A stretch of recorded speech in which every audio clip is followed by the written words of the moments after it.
আসসালামু আলাইকুম দর্শক, চলে আসলাম নতুন আরেকটি ভিডিও নিয়ে। দর্শক, আজকের ভিডিওতে আমি আপনাদের সাথে বাপ্পির তার মা ছাড়া এতিম অবস্থায় প্রথম যে রমজান মাস এসেছে সেইটার কিছু কনসিকুয়েন্স তুলে ধরব। বাপ্পির অনেকগুলো আচার স্বভাব অভ্যাস, সেগুলোর অভিনয় শিল্পী যেটা খুবই কচি অভিনয় হয়েছে, সেগুলো আজকে আমি আসলে একটা জটলা খুলে দেখাবো আপনাদেরকে। ইতিমধ্যে আপনারা গতকালকে দেখেছেন বাপ্পির ভিডিওতে যে বাপ্পি এবারে রমজানের বাজার করেনি কষ্টে, তার মা নেই, সে রমজানের বাজার করবে, সে খাবে, এটা কি হয়? এই জন্য সাকিব সব কিছু করে দিয়ে গিয়েছে। বাবা বাবা, এত সুন্দর জামাই, এত ভালো জামাই। আচ্ছা, এই বাজারের বিষয়টা আজকে আমি আপনাদেরকে ক্লিয়ার করে দিব। বাজারের ক্যামেরার সামনে যে ঘটনাটা আপনারা দেখেছেন, তার পেছনের ঘটনাটা কি, কারণ আপনাদেরকে ঠিক অতটুকুই দেখানো হয়েছে যতটুকু তারা দেখাতে চায়, বাট আসল ঘটনা কিন্তু এটা নয়। আসল ঘটনা আমি আপনাদের সাথে শেয়ার করব, তুলে ধরবো যে মেন ঘটনা কি ঘটেছিল। বাপি নাকি এখন রোজ সকালে তার মায়ের কবর জিয়ারত করে নামাজ পড়ার পর, অথচ খবর এসেছে বাপি নাকি 12টার আগে ঘুম থেকেই ওঠে না। কবরটাকে সে ঘুমে ঘুমে জিয়ারত করে, প্রশ্ন থাকলো। আর আরও একটা ইনফরমেশন দর্শক, আমি একটু জানতে পেরেছিলাম, হয়তো কোনো এক জায়গা থেকে মিসলিড হয়েছিল আমার তরফ থেকে, বা হয়তো যেভাবে ইনফরমেশন নিয়েছিলাম হয়তো ভুল বুঝেছিলাম, বা হয়তো ভুলভাবে এসেছিল। সেটা শারমিনের ডিভোর্সের বিষয়টা নিয়ে, শারমিনের ডিভোর্সের বিষয় নিয়ে একটা ইনফরমেশন জেনেছি, সেটা আমি আপনাদের কাছে একটু জানিয়ে দিব যে শারমিন এবং রাজের ডিভোর্স হয়েছে এখনও নাকি হয়নি, সেই বিষয়টা আমি একটু ক্লিয়ার করব। আর রাজকে নিয়ে একটা অংশে কিছু কথা থাকবে। তো দর্শক, রাজ ইদানিংকালে দেখবেন সে নতুন নতুন কেনাকাটা করছে, জিনিসপত্র কিনছে, মানে দেখাচ্ছে সে কারোটা কিনা খায় না, সে তারটা খায়, তারটা পরে। কিন্তু ভাই, হ্যাঁ, আপনি আপনারটা খাচ্ছেন, আপনারটা পড়ছেন, বাট সেটা বর্তমানে ইউটিউবের টাকার জোরে। কিন্তু যে ইউটিউবের টাকাটা আপনি এখন আয় রোজগার করছেন, সেই টাকাটা কিন্তু আপনি শারমিনের বুকে পাড়া দিয়ে কামাই করছেন, এটা মাথায় রাখবেন। আজীবন যতদিন ইউটিউবের টাকা খাবেন, মনে রাখবেন এটা শারমিনের তরফ থেকে আপনার প্রতি একটা সাদকা, একটা দান খয়রাত। শারমিনের কাছে এটা সব সময় সাদকা হিসেবে চলে যাবে তার আমল নামাতে। ঠিক আছে? আজকে শারমিনকে বিয়ে না করলে, শারমিনের ফেস ভ্যালু বিক্রি না করলে, আপনি আপনার বাবা মা কোনোদিনই টাকা পয়সা খেতে পারতেন না। তো আপনারা যা কিছুই খাবেন, মনে রাখবেন এগুলো শারমিনের জন্যই খেতে পারছেন ইনডিরেক্টলি। তো আজীবন শারমিনের আমল নামাখানি ভারী হতে থাকবে পুণ্যে, যে আপনাদের মতো কিছু গরিব খয়রাতিদেরকে একটু অন্নদানের ব্যবস্থা করে দিয়েছিল সে। যাই হোক দর্শক, আমি ভিডিওতে চলে যাচ্ছি, কারণ অনেকগুলো কথা আছে, এবং আজকে যেহেতু সবাই টায়ার্ড, সো চেষ্টা করবো শর্ট টাইমে কথাটা শেষ করার জন্য। সো বেশ কথা না বাইরে, চলুন শুরু করা যাক আমার আজকের ভিডিও। ভিডিও শুরুতে বলে রাখি, আপনারা যারা নতুন এখন পর্যন্ত আমার চ্যানেলকে সাবস্ক্রাইব করেনি অবশ্যই করে দিবেন, আর যারা ভিডিওটা দেখছেন লাইক দিয়ে ভিডিওটি দেখা শুরু করবেন। দর্শক, আমি আমার ভিডিওর মূল কথা শুরু করে দিই। ভিডিও শুরুতে দর্শক, আমি আগে বাপ্পিকে নিয়ে কিছু কথা বলবো, তারপর আমি নেক্সট অংশে আজকে শারমিন রাজকে নিয়ে কথা বলবো, যেটা আমি বলেছিলাম একদম নিউলি একটা ইনফরমেশন জানতে পেরেছি শারমিনদের ডিভোর্স নিয়ে, সেই জিনিসটা একটু ক্লিয়ার করে দেবো। জিনিসটা যদিও সোজাঝাপটা বিষয়, বাট একটু মিসলিড হচ্ছে সব জায়গা থেকে, এই জন্য ক্লিয়ারিফাই করবো। আচ্ছা, বাপ্পিকে নিয়ে যখন আমি শুরু করবো, স্টার্টিংয়ে বলতে হবে বাপ্পির জন্মদিন নিয়ে।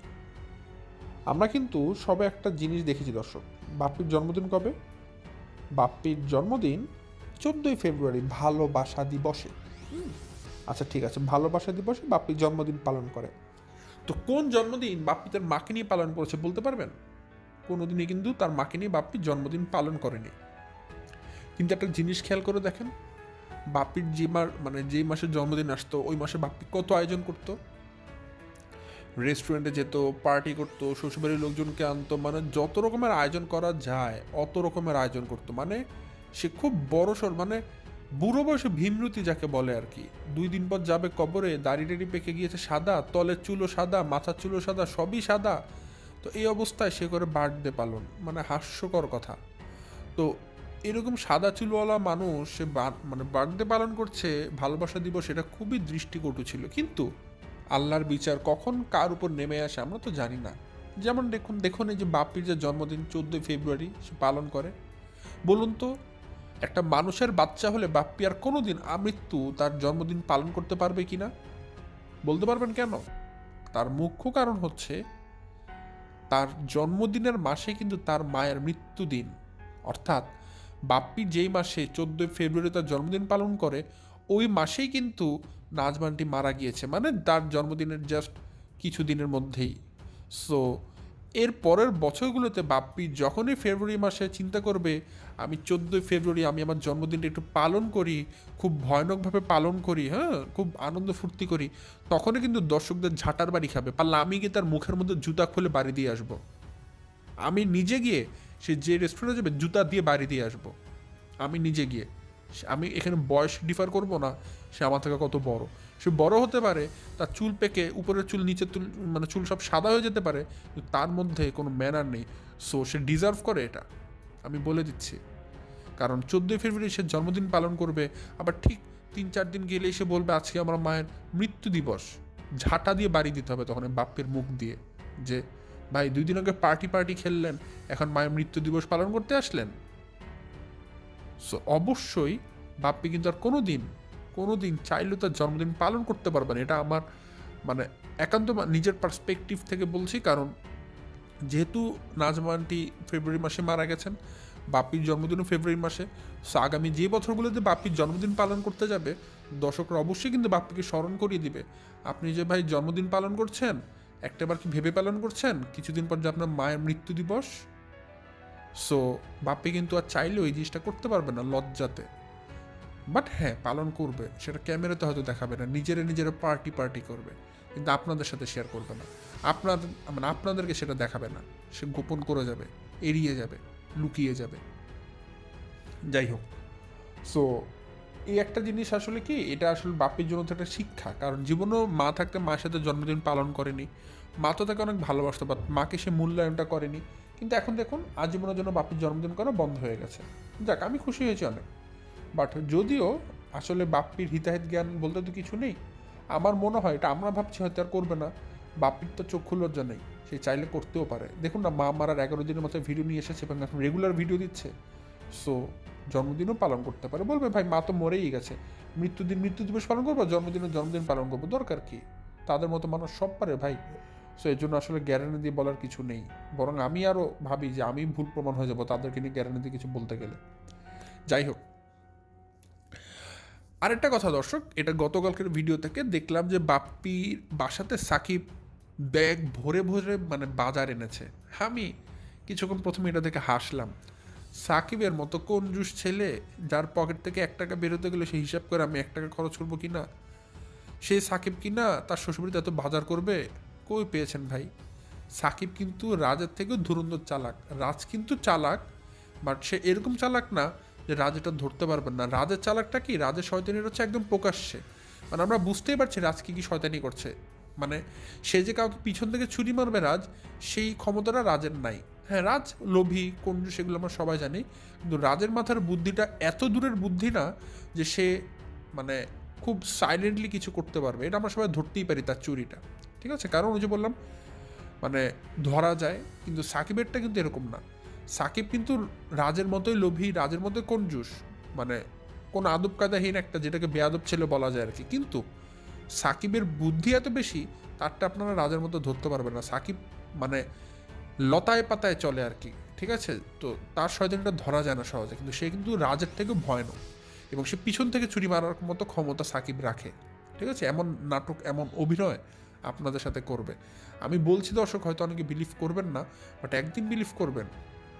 রাজেরটা দেখুন না, বলতে বলতে কিন্তু ফলে গেল, ঠিক আছে? আমি কিন্তু 3-4 মাস ধরে রাজের কথা বলতে বলতে এখন কিন্তু সেটাই ফলে গেল। সো মনে রাখবেন, সাকিবের এই এক কথা আর কেউ না বলে, আমি এক তারকদের গল্প সবসময় বলে আসছি, সাকিব এরকম, সাকিব এরকম, সাকিব এরকম, আজকে হোক কালকে হোক, এটার প্রমাণ আপনারা পাবেন, আমি গ্যারান্টি দিয়ে বলছি দর্শক, অবশ্যই পাবেন। তো গতকালকে সাকিব যে বাজারটা এনেছে, আপনারা কি মনে করেন সাকিব বাজারটা এনেছে? না দর্শক, সাকিব বাজারটা আনেনি। বাপ্পি প্রত্যেকবার রোজার মাসে অনেকগুলো বাজার করে, বাজার আনে, এবং সেই বাজারটা বসে বসে রোজার মাসে খায়। মানে রোজার মাস মানে বাপ্পি আনন্দ ফুর্তি করে আর কি, মজা করে খাবে, কোনটা খাবে, কি করবে, এগুলো চিন্তা করে। তো এবার তো রোজার মাসে বাজার করতে যেতে পারছে না, তার মা নেই, লজ্জা, যদি এলাকাতে ব্যাগ ভরে বাজার নিয়ে এসে মানুষ কি বলবে, ভিডিওতে দেখালে কি বলবে, এটা তো মানে বলতে পারছে না, লজ্জা লাগছে তার। এই জন্য সে কী করলো, সে পলিসি করে তানজিলার কাছে টাকা পাঠিয়ে দিয়েছে এবং বাজারে লিস্ট করে দিয়েছে যে তানজিলা, আমার এই বাজারগুলো লাগবে, এই যে তার লিস্ট, এই যে তোমার বিকাশ বা নগদ তোমার ব্যাংকে আমি টাকা পাঠিয়ে দিচ্ছি, এই বাজারগুলো তুমি সাকিবের মাধ্যমে আমাদের বাসায় পাঠিয়ে দিবা। এতে করে দুটা জিনিস হবে, দুটা লাভ হবে। একটা লাভ হবে এটা, দর্শকরা এটা চোখে দেখে নিল যে বাপ্পি এবারে রোজার মাসে কোনো বাজার করেনি, তার মায়ের শোকে সে শোকার্ত কাতর হয়ে গেছে। আর ওদিক থেকে আরেকটা লাভ হবে, তোমার জামাই অনেক মহান হয়ে যাবে যে সাকিব এতগুলো বাজার করে শ্বশুরবাড়িতে নিয়ে এসেছে, পুরো রোজার মাসের বাজার, সাকিব অনেক মহান হবে। তো তোমার জামাইকে তুমি মহান সাজাও আর আমাকে তুমি মুক্তি দাও, আল্লাহর রাস্তায় তুমি এই কাজটা করে দাও। তানজিলাকে বাপ্পি এটা বলেছে। এটা দর্শক একান্তই নিকটস্থ একটা সোর্স থেকে ইনফরমেশনটা পাওয়া। আবারও বলছি দর্শক, আমি যে ইনফরমেশনটা এখন দিচ্ছি আপনাদেরকে বাজারের, এটা একান্তই নিকটস্থ, খুবই ক্লোজ মাধ্যম থেকে এটা পাওয়া। সো এখানে আমি আপনাদেরকে বলবো ডাউট করার বিন্দু মাত্র কোনো অবকাশ নেই। আমি যেটা বলছি এটাই কনফার্ম, আমি এখন যে কথাটা বলছি এটাই কনফার্ম, এটাই হয়েছে। এখন পাল্টা প্রশ্ন কেউ করবেন না ভাই কীভাবে জেনেছেন, কারণ আমি আপনাদেরকে যখন কনফার্ম কোনো কিছু বলে দিই বুঝবেন এটার কোনো বিকল্প নাই, এটাই হয়েছে। সো যেটা হয়েছিল, তানজিলাকে বাপ্পি ফোন দিয়ে বাজারের লিস্ট টাকা পাঠিয়ে দিয়েছিল এবং পরবর্তীতে তানজিলা সাকিবকে এই লিস্টটা ফরওয়ার্ড করে দেয়। সাকিব বাজার সদাই করে মিনা বাজার বা আরও সুপার শপ সেগুলো থেকে নিয়ে বাপ্পিরা যে সমস্ত জিনিস পছন্দ করে সেগুলো কেনাকাটা করে বাপ্পি এবং তিশাদের বাসাতে নিয়ে এসেছে। এতে করে দেখুন সবাই সাকিবকে কত ভালো জামাই ভাবলো, সাকিব কত ভালো জামাই, বাপ্পিদেরকে বাজার করে দিয়েছে, কত চিন্তা করে, কত দায়িত্বশীল একটা পুরুষ। আর ভাই হয়েছে তো। এই অভিনয়গুলো যদি এখন 2025 সালে এসে আপনারা দর্শকরা না ধরতে পারেন তাহলে কি হবে বলুন। আজকে আপনারা ধরতে পারছেন না বলে তো আমি রোস্টিং ভিডিওগুলো করছি আপনাদেরকে হাতে ধরিয়ে দেখিয়ে দেওয়ার জন্য, কারণ আপনারা ভুল বুঝছেন বারবার সব কিছুকে। আর ওদিকে বাপ্পি কি নাটক করলো, বাপ্পি দেখালো যে আমি রোজার মাসে এবার বাজারই করিনি, আমার কষ্ট, যদি সাকিব বাজার করে না দিত আমি তো খেতেই পারতাম না রোজার মাসে, আহা কি কষ্ট। ওইদিকে সাকিব যখন বাজারগুলো নিয়ে এসেছে বাপ্পির হে হে হা হা আর কে দেখে, বাজারগুলো নিয়ে আনবক্সিং করতে বসে গেছে, দেখুন এইটা এনেছে, দেখুন ওটা এনেছে, দেখুন এইটা খাবো ওটা খাবো, কি খাবো, আরে বাবা, আরে বাবা, এটাই জীবন। মা মরেছে 14 দিন হলো, কি খাবেন তাই না, খাবারের লোভ আর সামলাতে পারলেন না। রোজার মাসে এসেছে আর আপনি খাবেন না তা কি হয়? রোজার মাসে রোজার কটা রাখবেন, আগে পেট ভরে খাবেন, এটাই তো বাপ্পি। চুলদারি ঠিকই পাকিয়েছেন কিন্তু মানুষের বাচ্চার কোনোদিন হতে পারলেন না। আপনার মা যে আপনাকে কীভাবে জন্ম দিয়েছে জানার খুব ইচ্ছা ছিল, ঠিক আছে? আসলে কি নাজমানটি আপনাকে জন্ম দিয়েছে নাকি কোনো জায়গা থেকে আপনাকে তুলে এনেছিল, এটা একটু জানতে হতো আর কি তার কাছ থেকে। কারণ আপনার মধ্যে কোনো মানুষের গুণাবলী নেই অমানুষ ছাড়া। আপনার মধ্যে যে গুণাবলীগুলো আছে সেগুলো পশুর গুণাবলী, অমানুষ। আমরা কিন্তু বিভিন্ন জন্তু জানোয়ার দেখি, ওই জানোয়ারের গুণাবলী আপনার মধ্যে আছে, পশু পাখির গুণাবলী, আপনার মধ্যে কোনো মানুষের গুণাবলী নেই। তো যাই হোক, বাপ্পি এই ধুরন্ধর চালাকিটা করেছে দর্শক, গতকালকে আপনারা মিস করেছেন। তো বাজারটা কিন্তু আসলে সাকিব করেনি, করেছে বাপ্পি, টাকাও দিয়েছে বাপ্পি, বাট এখানে নাম দিয়েছে সাকিবের, যাতে করে কেউ বাপ্পির দিকে আঙুল না তোলেন, ঠিক আছে?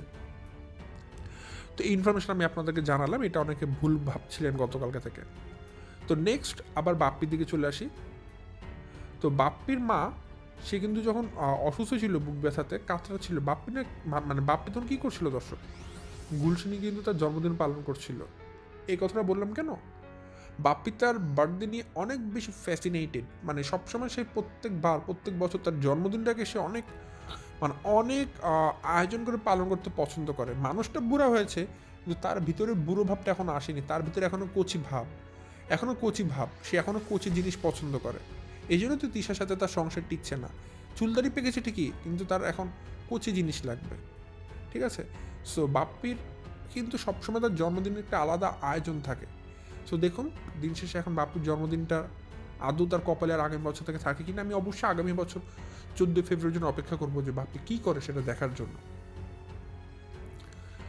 এখন তো বাপ্পির জন্য অনেক ভালো হয়েছে দর্শক। একটা জিনিস আমি ভাবলাম, এতদিন যেমন সে সকালে উঠতো, সকালে আদৌ উঠতো না, সে উঠতো দেরি করেই, বাট আপনাদেরকে দেখানো লাগতো যে আমি সকালে উঠেছি, মার কাছে গিয়ে চা চাচ্ছি। কিন্তু এখন দেখুন বাপ্পি কিন্তু বউকে জড়িয়ে ধরে এসির মধ্যে 12টা পর্যন্ত ঘুমাচ্ছে, তাই না?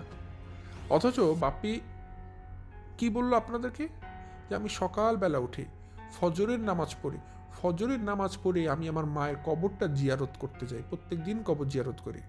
ভাই এলাকার মানুষের কাছ থেকে খবর নিয়েছি। বিশেষ করে আমি আপনাদের খুব কাছের পাড়া প্রতিবেশী যারা আছে না, যে শেরিনা হোক, পাপিয়া হোক, ওরকম কিছু ব্লগার আছে, খোঁজ করে দেখবেন। আমি নাম বললাম না, নাম বললে তো আর চাকরি থাকবে না। সো ওদের মাধ্যমে খোঁজ নিয়েছি। জিয়ারত তো ভাই দূরের কথা, মিথ্যা বলেন কেন? আমি ছেলে প্রমাণ দিতে পারবে। কিন্তু আপনি ফজরের কালে বাসা থেকে পর্যন্ত নামেন না, তাহলে কবরটা জিয়ারত করলেন কোন সময়? প্রমাণটা এখন দিয়ে দিব? সেটা দিতে পারছি না শুধু একটা কারণ, যার মাধ্যমে ইনফরমেশনটা নিয়েছি সে আমাকে তাহলে কোনো কথা বলবে না। জাস্ট আপনাদেরকে এতটুকু বলে রাখি দর্শক, বাপ্পিদের আপনার বাসাতে যে কজন ইউটিউবার আছে ওদের মধ্যে একজন মানুষের সাথে আমার পার্সোনালি যোগাযোগ হচ্ছে কন্টিনিউয়াসলি। সেখান থেকে আমি বাপ্পিদের সমস্ত ইনফরমেশন নিচ্ছি এবং সে আমাকে জানাচ্ছে। সো আমি সেই পরিচয়টা অবশ্যই বলবো না, যদি বলে দিই অবশ্যই আমি পরবর্তীতে সেই ইনফরমেশন কখনোই পাবো না, কারণ পাবনা থেকে ইনফরমেশন পাওয়ার সোর্স আমার ওই একটাই। তো বাপ্পি ভাইজান কিন্তু একটা দিনও তার মায়ের কবর জিয়ারত করেন। হ্যাঁ, যেদিন কবর দিয়েছে তার পরের দিন গিয়েছিল, এটা বাস্তব। দ্বিতীয় দিন থেকে সে আর যায়নি। ফজরের নামাজ পড়ে কি পড়ে না মানুষ কীভাবে দেখবে? সে তো ঘরের মধ্যে থাকে, সে তো ঘর থেকে নিচেই নামে না। অথচ বাপ্পি কতবার মিথ্যা কথা বললো, আমি নামাজ পড়ে কবর জিয়ারত করি। আরে ভাই, মিথ্যুকের মতো কথা বললেন না ভাই রোজা রমজানের মাসে। বাপ্পির আরেকটা কথা দর্শক, রিয়া জিনিসটা কি আপনারা জানেন দর্শক? আমি জানি আপনারা অনেক বেশি অবশ্যই শিক্ষিত, কিন্তু রিয়া জিনিসটা আসলে মানে অনেকে হয়তো না জানতে পারেন দর্শক। আমি নিজে হয়তো আমার ভিডিওর মাধ্যমে জানিয়েছিলাম, হয়তো অনেকে জেনেছেন, অনেকে জানেন না। রিয়া মানে হচ্ছে দর্শক, কোনো একটা কাজ আপনি করছেন, ধর্মীয় কাজ, বা সেটা আপনি আসলে আল্লাহর জন্য করছেন না, আপনি মানুষকে দেখিয়ে আপনি নিজে আসলে ক্রেডিট নেওয়ার জন্য করছেন। অর্থাৎ ধরুন আপনি নামাজ কেন পড়বেন? আপনি নামাজ পড়বেন কারণ আল্লাহ আমাদেরকে এটা বিধান করে দিয়েছে আল্লাহর ইবাদত করার জন্য। এটা আমাদের জন্য ফরজ একটা কাজ, আমরা এই জন্য নামাজ পড়বো যেন আল্লাহ আমাদের উপর সন্তুষ্ট থাকেন, তাই না? এটাই তো হওয়া উচিত নামাজ পড়ার উদ্দেশ্য। কিন্তু আপনি যদি এখন নামাজি না হন, যে আপনি নামাজ পড়েন না, কিন্তু আপনার কাছে মনে হলো আচ্ছা আমার বাসায় তো আজকে গেস্ট এসেছে, আজকে আমি একটু ফজরের নামাজটা পড়ি, তাহলে আমার গেস্টরা ভাববে আমি 5 ওয়াক্ত নামাজি, আমাকে অনেক ভালো ভাববে। তো এই চিন্তা করে আপনি নামাজ পড়লেন, ওই নামাজ কিন্তু কবুল হবে না, বরং আপনি আরও গুনার কাজ করলেন। কারণ আপনি আল্লাহর জন্য নামাজ পড়লেন না, আল্লাহকে খুশি করার জন্য নামাজ পড়লেন না, বরং আজকে আপনার বাসায় যে অতিথিরা এসেছে তাদেরকে লোক দেখানোর জন্য নামাজ পড়লেন যে আপনি 5 ওয়াক্ত নামাজি। আপনি কখনো খারাপ ছেলে হতেই পারেন না। সো এই জিনিসটাকে বলা হয় রিয়া। বা ধরুন আপনি কোনোদিন দান খয়রাত করেন না, গরিব মানুষদের সাথে একটা খারাপ ব্যবহার করেন, কিন্তু আপনার সাথে আজকে কোনো একটা গেস্ট সাথে যাচ্ছে রাস্তায়, একটা গরিব মানুষ আসলো, আপনি সাথে সাথে পকেট থেকে 100 টাকা বের করে দিয়ে দিলেন দেখানোর জন্য, দেখো আমি কত দান খয়রাত করি। এটাও এক ধরনের রিয়া। অর্থাৎ রিয়া শুধু নামাজ বা দান খয়রাতে সীমাবদ্ধ না, রিয়া প্রত্যেকটা ধর্মীয় কাজের সম্পর্কিত, যে কাজগুলো আসলে আমাদের করা উচিত আল্লাহকে খুশি করার জন্য, বাট আমরা সেটা না করে আমরা লোক দেখানোর জন্য করি, সেটাকে বলা হয় রিয়া করা। এবং যারা এই রিয়ার সাথে জড়িত তারা কিন্তু চরম চরম চরম চরম চরম শাস্তির সম্মুখীন হবে পরকালে। এটা ইসলামের মানে কঠিন থেকে কঠিনতম বিধান করে দেওয়া হয়েছে। আল্লাহ এটার কঠিন থেকে কঠিনতম শাস্তি রেখেছে যারা রিয়া করে। তো বাপি কিন্তু রিয়াই করছে দর্শক। দেখুন, সে ফজরের নামাজ পড়ে নাকি কিন্তু জানতে চাইনি। বাপি নিজের থেকে প্রত্যেক দিন বলছে আমি ফজরের নামাজ পড়ি। ভাই, কে জানতে চেয়েছে আপনি ফজরের নামাজ পড়েন? অর্থাৎ বাপি ফজরের নামাজটাকে এখন একটা ঢাল বানাচ্ছে আপনাদের কাছে বোঝানোর জন্য যে আমি এখন 5 ওয়াক্ত নামাজই হয়েছে আমার মায়ের মরার পর থেকে, সো আমি খারাপ কাজ করতেই পারি না। বাপ্পি কিন্তু এখন এই জিনিসটা প্রমাণ করছে। সো বাপ্পি কিন্তু রিয়া করছে, সোজা কথা। ভাই, নামাজ পড়ছেন পড়েন, কেউ না করেনি, সেটাকে আপনার এভাবে প্রমোট করতে হবে কেন কথায় কথায় অকারণে? এটা তো আপনি লোক দেখানো নামাজ পড়ছেন। তাহলে যদিও নামাজ পড়ছেন না, আপনি মেইনলি যেটা করছেন জানান দিচ্ছেন, দর্শকদের মুখ থেকে বলছেন যে আমি তো নামাজ পড়ি, আমি তো নামাজি ব্যক্তি। কত বড় নামাজি ভাই, আপনার তো অবস্থা দেখলে আমরা বুঝি। যাই হোক, নাজমানটি মারা যাওয়াতে কিন্তু বাপ্পির কোনো কিছুই হয়নি দর্শক, বরং বাপ্পির দেখছে ভালো হয়েছে। বাপ্পির চোখে কিন্তু 1 ফোঁটা পানি নেই, 1 ফোঁটা জল নেই, কিন্তু মিম মা হবে, মিমেরই মা হওয়ার কষ্টে বাপ্পি ভ্যা ভ্যা করে কেঁদেছে। মানে চিন্তা করেন, শালির জন্য কত মায়া, কিন্তু মরা মায়ের প্রতি কোনো মায়া নেই। এরকম সন্তান দিয়ে কী হয়? বাপির নাকি এখন রোজ সকালে দর্শক গাছে পানি দেয়। তাদের যে গাছগুলো আছে, আম, জাম, কাঁঠাল, লিচু গাছ, সেই গাছগুলোতে বাপি নাকি প্রতিদিন পানি দেয়, অনেক যত্ন করে। করবেন না কেন ভাই? করবে না কেন বলুন? যত তাড়াতাড়ি পানি বেশি বেশি দিবে, বেশি বেশি ফল হবে, তত তাড়াতাড়ি আম, লিচু, কাঁঠাল নিয়ে না পদ্মার চরে দৌড় দিতে পারবে। এবার তো খুকি এসে ভাগ করেই দিয়েছে, সে কোন গাছের লিচুটা খাবে, কোন গাছের আম খাবে, কোন গাছের ডাব নেবে, সব তো বাপ্পিকে বলেই গেছে। সবাই ভাগ ভাগ করে গেছে কে কোন গাছটা নিবে, সবার গাছ ভাগ বাটোয়ারা হয়ে গেছে। তো বাপ্পি এবার তাড়াতাড়ি করে পানি দিচ্ছে, আম, জাম, লিচু হওয়ার সাথে সাথে সবগুলো বস্তা ভরে সে পদ্মার চরে নিয়ে যাবে। মিলিয়ে নিয়েন দর্শক, এবারে লিচু, আম, কাঁঠাল সব পদ্মার চরে মানুষ খাবে, সব। অথচ নাচবান্ডিং এগুলো সব এলাকার মধ্যে বিতরণ করতে, কারণ এলাকার মানুষজনের মধ্যে এটা হক আছে, এলাকার পাড়া প্রতিবেশীরা কিন্তু এটা পায়, এটা তাদের হক।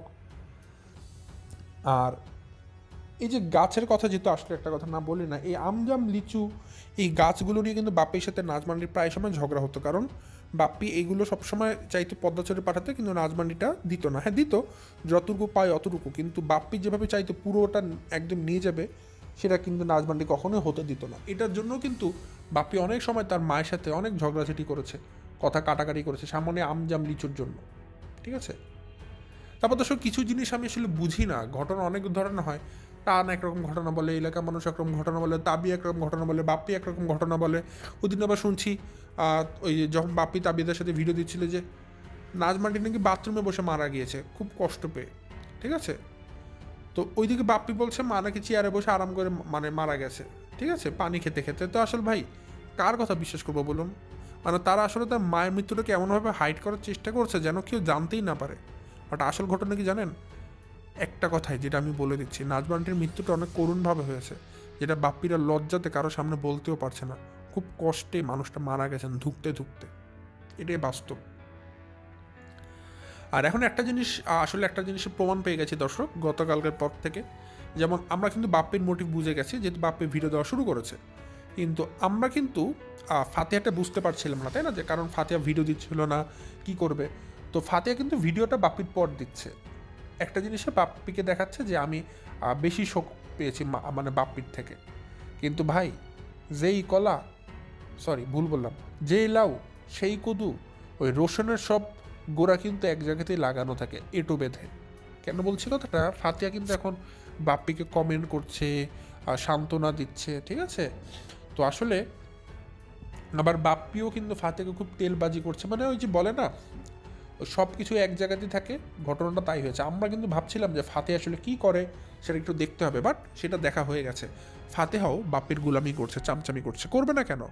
ফাতে চিন্তা করছে আমার তো জায়গা জমি ভাগ নিতে হবে, যেটা যাওয়া সেটা তো গিয়েছে, আমার ভিডিও দিতে হবে, মায়ের জন্য চিন্তা করে আর কোনো লাভ আছে? সে তো মরেই গেছে, এখন আমি আমার জীবন নিয়ে বাঁচি। ফাতেও ঠিক একই রকম অপদার্থ একটা মেয়ে আর কি, সে এখন বাপ্পির গোলামি করছে, বাপ্পির চামচামি করছে, ঠিক আছে। তো বাপ্পির কাছ থেকে তো জায়গা জমি ভাগ নিতে হবে। আবার বাপ্পিও ঠিক ফাতেকে তেলবাজি করছে, কারণ চিন্তা করছে যদি তেলবাজি না করি, যদি সে আবার আম লিচু কাঁঠাল এগুলোর টাকা পয়সা চায় যে বিক্রি করে টাকা দাও আমাকে, তাকে আবার তেলবাজি করছে যেন আবার ফাতেহা কোনো ভাগ টাগ না চায় আর কি।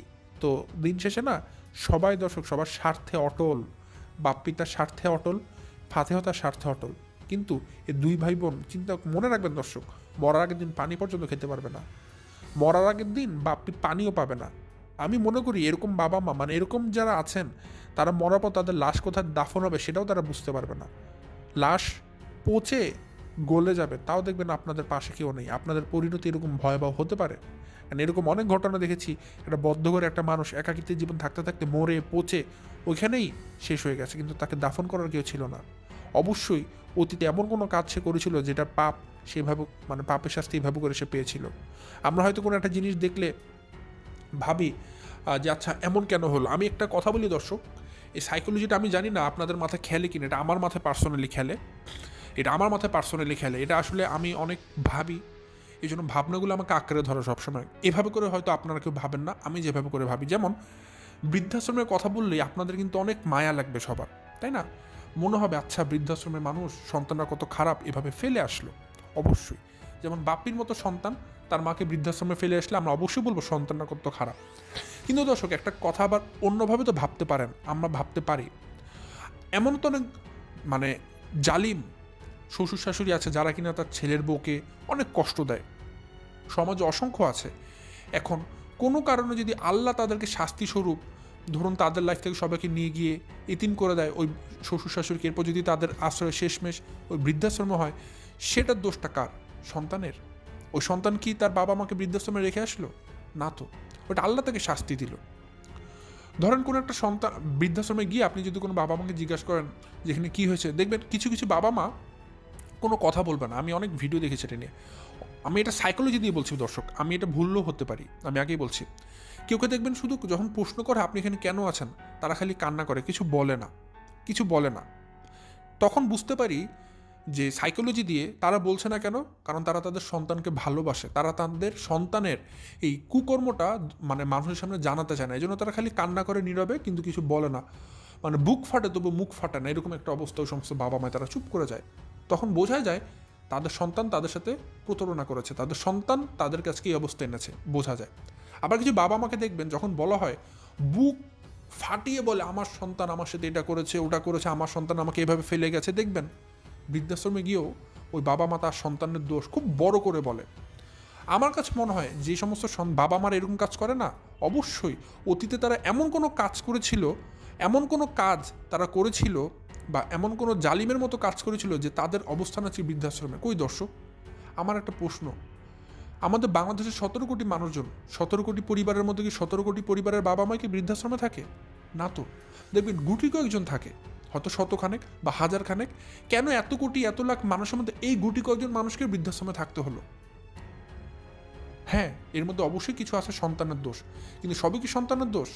এমন কি হতে পারে না যে তারা অতীতে এমন কোনো পাপ কাজ করেছিল তাদের ছেলের বউর সাথে বা ছেলে সন্তানের সাথে বা অন্য কারোর সাথে সমাজে, যে পাপের শাস্তি আল্লাহ তাদেরকে এখন এভাবে করে দিচ্ছে, এটা তাদের পাপের শাস্তি তো হতে পারে। হ্যাঁ, আমরা হয়তো এটা দেখে মায়া দেখাই যে আচ্ছা কতটা কষ্ট পাচ্ছে, কিন্তু আমরা মায়া দেখাতে পারি, কিন্তু আমরা কিন্তু অতীতকেও জানি না কারো, যে অতীতে তিনি কি করেছিল। যখন মানুষ বুড়ো হয়ে যায় তখন তার ক্ষমতা কমে যায়, কিন্তু জোয়ান বয়সে কিন্তু মানুষ অনেক পাপ করে। যেমন দর্শক, আমি যদি পার্সোনালি বলি, ধরুন আমি এখন একটা মানুষের সাথে অনেক অন্যায় অত্যাচার করলাম, এখন পরবর্তীতে আমি শাস্তি পেলাম, ধরুন আমার সাথে আল্লাহ অনেক বড় কঠিন শাস্তি দিল, আমি এখন একদম মানে কি বলা যায়, একদম অসহায় হয়ে গেলাম, অনাথ হয়ে গেলাম। এখন আপনারা মায়া দেখালেন, কিন্তু এই অনাথের পেছনে তো আমারই মানে দায়, কারণ আমি কোনো একটা সময় অনেক জালিমের মতো কাজ করেছিলাম, এই জালিমের মতো কাজ করার জন্য আমাকে আজকে এই অবস্থা আল্লাহ এনে দিয়েছে, তাহলে অন্যায় তো আমার ছিল। কিন্তু এখন আমি যদি মানুষের কাছে করুণা পাত্র হতে যাই, সেটা তো আসলে ঠিক হচ্ছে না, তাই না? সেই জন্য আসলে অতীত ঘাটা উচিত। এই বৃদ্ধাশ্রমের এই বিষয়টা না আসলে আমার কাছে অনেক বড় একটা মিস্ট্রি মনে হয় দর্শক সবসময়। এটার যে আসলে মানে সিগনিফিকেন্স, এটা আমি মনে করি অনেক বেশি। এটা অনেকগুলো গল্পের মানে একটা জন্ম দিতে পারে। একটা বৃদ্ধাশ্রম আমাদের কাছে অনেক বড় উদাহরণ। আমি জানি দর্শক আপনারা কি আমার মতো চিন্তা করবেন না কোনো দিনই, বাট আমার ধারণা এখান থেকে অনেক গল্প আসলে কালেক্ট করা যেতে পারে। যেমন আপনারা যদি খোঁজ নিয়ে দেখবেন, আমি বললাম না দর্শক, এখন তারা অসহায়, বৃদ্ধাশ্রমে যারা থাকেন, আমরা তাদের অসহায়ত্ব দেখে হয়তো মায়া দেখাতে পারি, কিন্তু ভাই এখন মায়া দেখাচ্ছি আমরা, কিন্তু তারা তো কোনো সময় যুবক ছিল, যুবতী ছিল, যৌবনকাল কাটিয়েছে। ওই যৌবনকালে তারা কি জালিম ছিল কিনা আমরা কি জানি? আজকে তাদের জালিম থাকার জন্য আল্লাহ তাদেরকে শেষ বয়সে এরকম শাস্তি দিচ্ছে কিনা সেটা কি আমরা বলতে পারবো না। কিন্তু এই জন্য সবসময় কিন্তু আসলে সমাজে ওই এক রেওয়াজে যেটা চলে আসে দেখে বলতে থাকি, সেটা ঠিক না আসলে কখনোই। কারণ আমাদের বর্তমান সমাজে কিন্তু আমি যা দেখছি, অনেক জালিম শ্বশুর শাশুড়ির অবস্থা দেখছি। হ্যাঁ, আবার অনেকেই আছে যে ছেলের বউরা আছে, ছেলেরা আছে, তারাও খারাপ করে, বাট আমি কিন্তু তুলনামূলক জালিমদেরকে বেশি দেখি সমাজে আশপাশে যখন দেখতে থাকি দর্শক। কারণ আমার এখানে অনেক আপুরও কমেন্ট করেন, তো আমি এগুলো দেখেই একটা আভাস পাই। এই জন্য বললাম যে আসলে শেষ বয়সে পরিণতি কার কেমন হবে, এটা আসলে আমরা নিজেরাই আমাদের নিজেদের যুবতী বয়সেই রচনা করে ফেলি। আমাদের শেষ বয়সটা, বৃদ্ধকালটা কেমন কাটবে সেটা আমাদের যৌবন বয়সে ডিসাইড করে ফেলো দর্শক। আমার যৌবন বয়সে যদি জালিম হয়, অবশ্যই শেষ বয়স আমাদেরও বৃদ্ধাশ্রমে কাটবে, এটাই ধরে নিতে হবে। তো যাই হোক, হয়তো কথাটা একটু আমি অন্যভাবে বললাম, জানি হয়তো অনেককে আঘাত পেতে পারেন কথাটাতে, বাদ দশ আমি আঘাত দেওয়ার জন্য বলিনি, আমি আমার পার্সপেক্টিভ থেকে বলেছি। আমার কাছে এরকম অনেক সময় মাথায় চিন্তা যখন ঘুরে না, অনেক কিছু মনে হয়, আমি জাস্ট শেয়ার করলাম আপনাদের সাথে, এরকম মনে হয়। আমি বলছি না আমারটা সঠিক, আমি আমার ধারণাটা আপনাদের সাথে শেয়ার করলাম, কারণ অনেক কিছু ভাবি, তখন এগুলো মাথাতে আসে আমার, জানি না কেন এরকম চিন্তাভাবনা আসে আসলে। তো যাই হোক, শারমিন এবং রাজের কিছু কথাবার্তা বলি দর্শক। শারমিন আর রাজের কথাবার্তাটা হচ্ছে, রাজকে দেখলাম গতকালকে খুব কেনাকাটা করেছে, জামা গেঞ্জি কাপড়, হ্যাঁ, এবং খুব পরিষ্কার পরিপাটি হয়ে খুব একটা ইগো একটা ভাব নিয়ে কথাবার্তা বলছে যে সে কারোরটা নেয় না, কারোরটা পরেন না, কারোরটা খায় না, কিন্তু সে ভুলে গেছে সে যে এখন ইউটিউবের চ্যানেলের টাকাটা খাচ্ছে সেটা কিন্তু শারমিনের পরিচয় খাচ্ছে। আমি বারবার এটা ইনসিস্ট করে বলছি, কারণ রাজ নিজেকে মনে করছে সেখানে নিজ যোগ্যতা এসেছে। আমি আজকে ধরিয়ে দিতে যাচ্ছি, ভাই আপনার কোনো যোগ্যতাই নাই। প্রথমত আপনার কোনো যোগ্যতাই নেই আপনার কিছু করে খাওয়ার মতো। আপনার হচ্ছেন প্যারাসাইট মানে কি জানেন? একটা অস্কার প্রাপ্ত মুভি আছে। আমি মনে করি দর্শক, আপনারা যারা আমার ভিউয়ার্সরা আছেন, অবশ্যই আজকে এই মুহূর্তে আমার ভিডিও শেষ করে সময় থাকলে প্যারাসাইট মুভিটা দেখবেন, অবশ্যই দেখবেন। সমাজের কীট কাদেরকে বলা হয়, রাজ সেরকম একটা প্যারাসাইট। অবশ্যই প্যারাসাইট মুভিটা দেখবেন, অনেক কিছু শেখার আছে এখান থেকে, অনেক কিছু শেখার আছে। আমি বলি দর্শক, এই প্যারাসাইট মুভিটার মানে অনেক অর্থ বহন করে। যারা বোঝেন দর্শক মুভি, তাদের কাছে প্যারাসাইট মুভিটা অসাধারণ লাগবে, ঠিক আছে। আর শারমিন এবং রাজের ডিভোর্সের বিষয়টা একটা জিনিস যেটা আমি ক্লিয়ার করতে চাই দর্শক, আমি গত 2টা ভিডিও থেকে একটা জিনিস প্রমোট করছিলাম যে রাজ শারমিনের ডিভোর্স হয়ে গেছে। আসলে দর্শক এখানে একটা জিনিস আমি নিজেই ভুলে গিয়েছিলাম, কথা চলে ডিভোর্স তো 1 দিন 2 দিনের খেলা না। ডিভোর্স বললার হয়ে গেল এমনটা কিন্তু না, ডিভোর্সের প্রক্রিয়াধীন হয়ে শেষ হতে কিন্তু সময় লাগে। তো রাজা শারমিনের যে বিষয়টা, ডিভোর্স হয়ে যায়নি দর্শক এখনও, এটা একদম অথেন্টিক একটা সোর্স থেকে জানা কথা। আমি সেটা জাস্ট আপনাদেরকে জানিয়ে দিচ্ছি, এটা আমার মাধ্যমে একটা ভুল ইনফরমেশন গিয়েছিল যে ডিভোর্স হয়ে গিয়েছিল, সেটা আসলে ডিভোর্স হয়নি, বাট খুব শীঘ্রই তাদের ডিভোর্স হয়ে যাবে, প্রক্রিয়াধীন আছে কার্যক্রমগুলো, বাট ডিভোর্সটা এখনও হয়নি আর কি। রাজ শারমিনের ডিভোর্স এখনও হয়নি, বাট ডিভোর্সের কথাবার্তা এগুলো চলমান, প্রক্রিয়াধীন আছে। যে কোনো সময় আপনারা হয়তো এটা জানবেন যে হ্যাঁ একদম ফাইনালাইজ হয়ে গেছে। এই এতটুকু আমার ইনফরমেশন ভুল ছিল, সেটা আমি একটু ক্লিয়ার করে দিলাম আপনাদেরকে। তো এই ছিল দর্শক আমার আজকের ভিডিও। আজ বেশি তো বাড়াচ্ছি না, এখান থেকে বিদায় নিচ্ছি। সবাই ভালো থাকবেন, সুস্থ থাকবেন। আসসালামু আলাইকুম।